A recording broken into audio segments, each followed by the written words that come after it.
Good. Cool, thanks. Can you hear me? So yeah, today I'm going to talk about the Desert Fireball Network. So I'm part of a small team of geologists, geophysicists, astronomers, and engineers putting cameras across Australia. So let me tell you a little bit about that. So we want meteorites. So as Jeff really well introduced it, meteorites lets you do all sorts of cool stuff. But basically, all small bodies in the solar system. Tell you a bit about the history. It's material that hasn't been recycled as much as the planets. So it tells you about a little bit about what was going on 4.5 billion years ago when everything started. So that's probably one of the worst slide skills you've ever seen. That's from the school, either on Saturday or Sunday. I got that from Twitter yesterday. Thank you, Yuri, for that.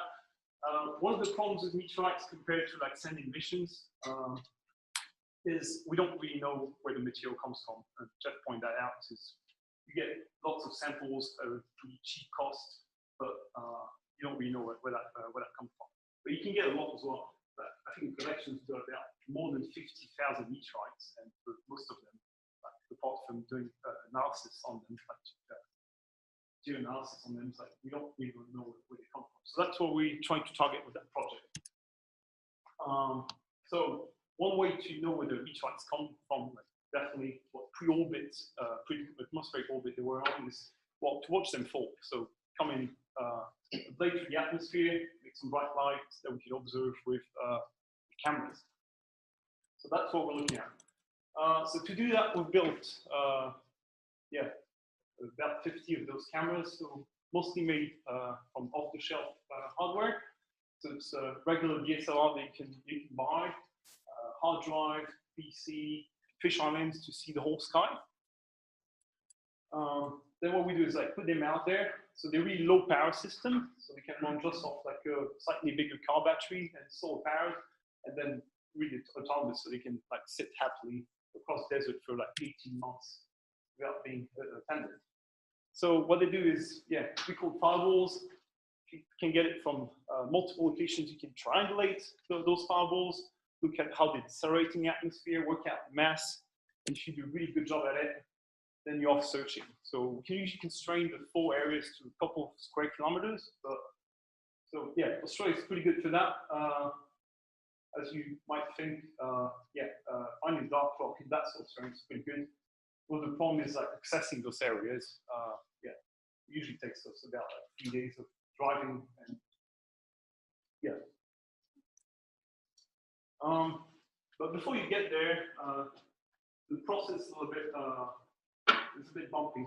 So that whole thing to get to the meteorite from the observation of Fireball takes a lot of steps, and it's only been successfully done about 30 times in the last 60 years. So, and you need all the steps.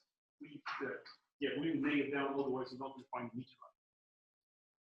So let's say you do a really good job, find the meteorite, calculate the orbit, and that's when the really cool stuff happens. Geologists can study rock, what it's made of, and do all sorts of really cool analysis, and then analysis like me, and study the pre-atmospheric orbits and maybe see where the rock might have come from the solar system, and sometimes nailing down to a fairly small region and find out maybe what parent body it was from. Out of the 30 cases I was talking about, we've been responsible for 5 of them. Haven't got one for 2017 yet. We should work on that. Quick summary of what the cameras do. You can see the cost. So that's the unit cost, pretty cheap for an instrument like that. But trying to go about 50 of them. And we don't necessarily get meteorite of each fireball, but every one of those dots is an orbit, and that tells us about where the material that's hitting the Earth comes from, even if we don't get the rock at the end of it. So we're planning on expanding that.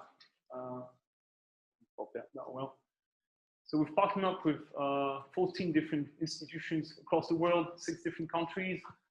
And our goal is really to cover about 2% of the Earth, just to increase the collecting area, get more meteorites, and do more solar system science.